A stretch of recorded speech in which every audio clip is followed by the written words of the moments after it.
നമസ്കാരം. പുതിയ വീഡിയോയിലേക്ക് ഏവർക്കും സ്വാഗതം.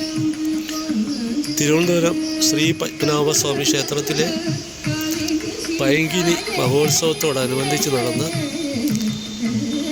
കുറച്ച് നൃത്ത പരിപാടികളാണ് ഈ വീഡിയോയിൽ ഉൾപ്പെടുത്തിയിരിക്കുന്നത്. ഇത് ആറാവുത്സവം വൈകുന്നേരം നടന്ന ഒരു നൃത്തമാണ്.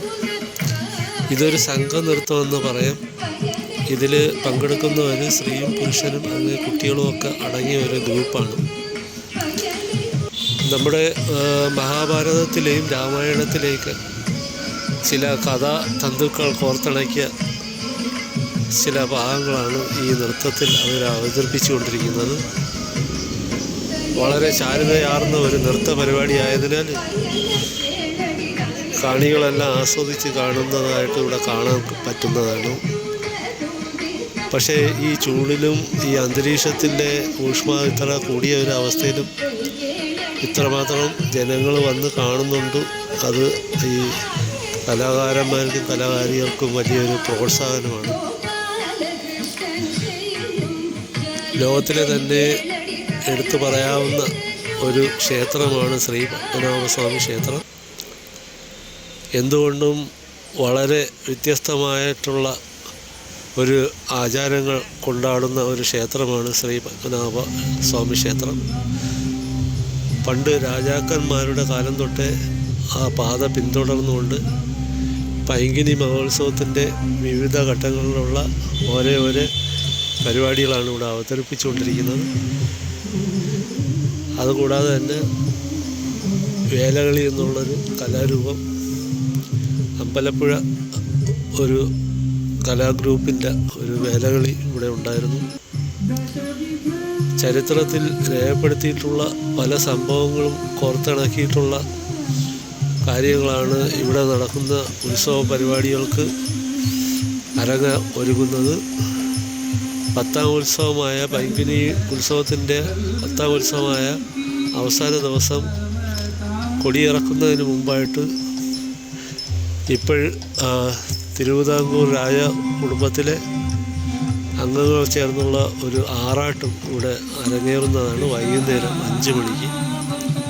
അപ്പോൾ അത്തരത്തിൽ ചരിത്രപരമായിട്ട് വളരെ വ്യത്യസ്തമായ കാഴ്ചകൾ കാണാൻ ധാരാളം ആൾക്കാർ ഈ ക്ഷേത്രത്തിലും പരിസരത്തുമൊക്കെ വന്നെത്തിയിട്ടുണ്ടായിരുന്നു.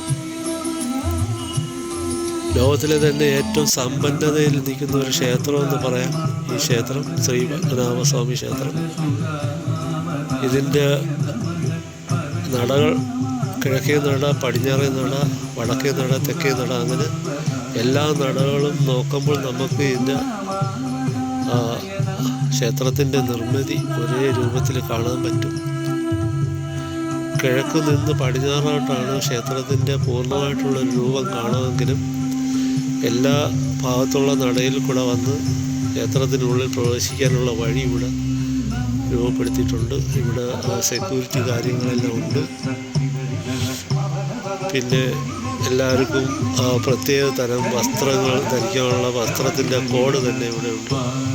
സാധാരണ ക്ഷേത്രത്തിൽ പോകുന്ന രീതിയിലല്ല ഇവിടെ വസ്ത്രധാരണം. അത്തരത്തിലൊക്കെയാണ് ഇവിടുത്തെ രീതികളും കാര്യങ്ങളും.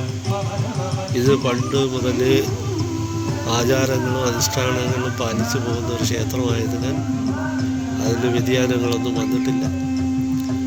പൂജാ സമയങ്ങളിൽ ഓരോ കാലഘട്ടങ്ങളിൽ ചെറിയ മാറ്റങ്ങൾ വന്നെങ്കിലും അത് പിന്നീട് പഴയ രീതിയിൽ ഒരു കാലത്ത് ഈ കലണ്ടറിൻ്റെ രൂപത്തിൽ മാറുമ്പോൾ അത് തിരിച്ചു വരുന്നതാണ്. അത്തരത്തിലൊക്കെയാണ് ഇവിടുത്തെ പൂജാ കാര്യങ്ങൾ. ഇവിടെ നമുക്ക് പുറത്ത് ക്ലോക്ക് റൂമുണ്ട്. വസ്ത്രങ്ങളെല്ലാം സൂക്ഷിക്കാനായിട്ട് നമ്മളെ മൊബൈൽ, വാച്ച്, വിലപിടിപ്പുള്ള മറ്റ് സാധനങ്ങളെല്ലാം സൂക്ഷിക്കാൻ ക്ലോക്ക് റൂമുണ്ട്. അത് തന്നെ പാദരക്ഷകൾ സൂക്ഷിക്കാനുള്ള റാക്കുണ്ട് ഇവിടെ. നമുക്ക് വാങ്ങാൻ വസ്ത്രങ്ങളും മറ്റ് കാര്യങ്ങളൊക്കെ ഈ പരിസരത്ത് തന്നെ ധാരാളം കടകളുണ്ട്. ഒട്ടുമിക്ക കടകളും ആൻറ്റിക്സ് പോലുള്ള വ്യാപാരങ്ങളാണ് കൂടുതലും നടക്കുന്നത്. ഇതെല്ലാം വിദേശികളെയും മറ്റ് അന്യ സംസ്ഥാനത്തു നിന്ന് വരുന്ന ടൂറിസ്റ്റുകളെയും കേന്ദ്രീകരിച്ചാണ് ഇവിടുത്തെ വിൽപ്പന പൊതുവെ. അപ്പോൾ ഇത്തരത്തിലുള്ള ഒരു നൃത്തത്തിൻ്റെ ഒരു വീഡിയോ ആണ്. ഈ വീഡിയോ നിങ്ങൾ ഇഷ്ടപ്പെട്ടാൽ എൻ്റെ ചാനൽ സപ്പോർട്ട് ചെയ്യുക.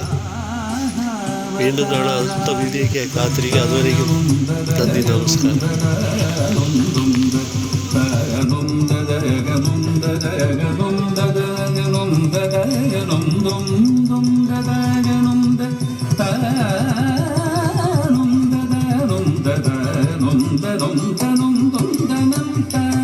കൂർമാവതാരായ നമഃ, കൂർമാവതാരായ നമഃ,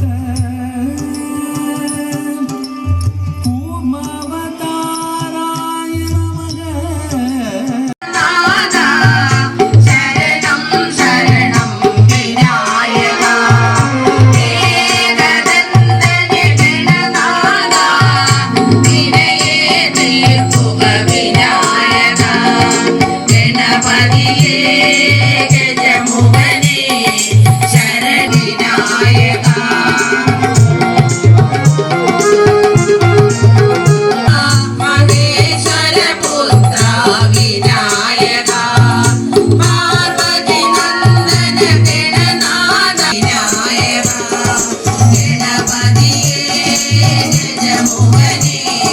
ശരണം